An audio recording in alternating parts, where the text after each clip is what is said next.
Hey folks, in this video I want to give you a comparison of the Bandai First Order TIE Fighter versus the Revell First Order TIE Fighter. Not quite the same model. I think the Revell one is the Special Forces one, which you can see I've got in front of me here. It's got that kind of red insignia and these bits, no idea what they are, on the wings there. Whereas the Bandai one doesn't have those bits, just a standard TIE Fighter.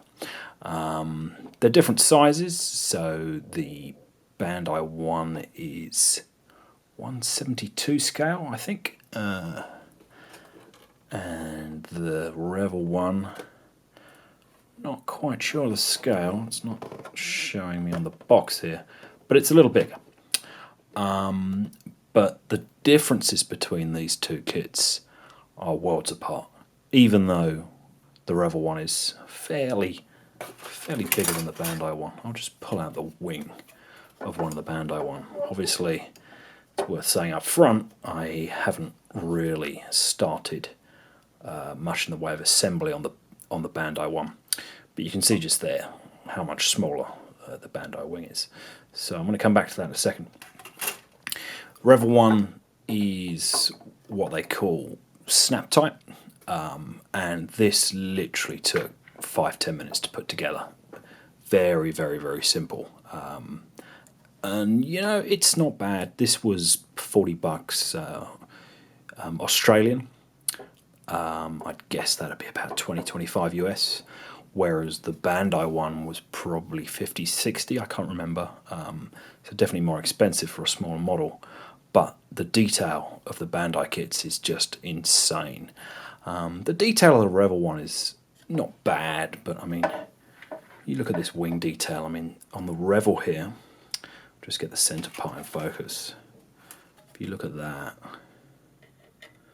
versus the Bandai, I mean, the Bandai one is just insane. I mean, these wings here, these look more detailed and they're smaller than the same sort of texture on the Revell one. So yeah, it's just, Bandai's kits are just so much sharper and just have so much more going on with them.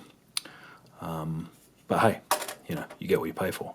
And of course the Bandai kits are intended to be built by folks who have got a little bit more time on their hands and know what they're doing. Whereas, you know, this Revell kit, as I said, was 5-10 minutes to put together. Very, very easy. And it doesn't look bad. I mean, it's not that bad. The wings, this is the main problem.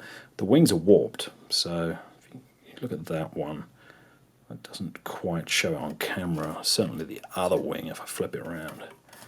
This one's warped. Yeah, you can see that. I mean, that isn't great. Versus the Bandai, I mean, the Bandai wings are actually in parts, so this probably doesn't give away whether they're warped or not, but I can tell they're not. There's no problem with the Bandai wings. The plastic is just rigid.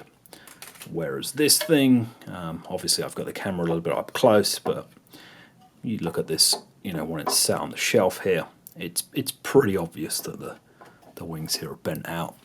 This one comes with a little battery and sound effects inside, so if I yank that out, it's got sort of light and sound effects. How do you trigger that? I can't remember. Where's the button?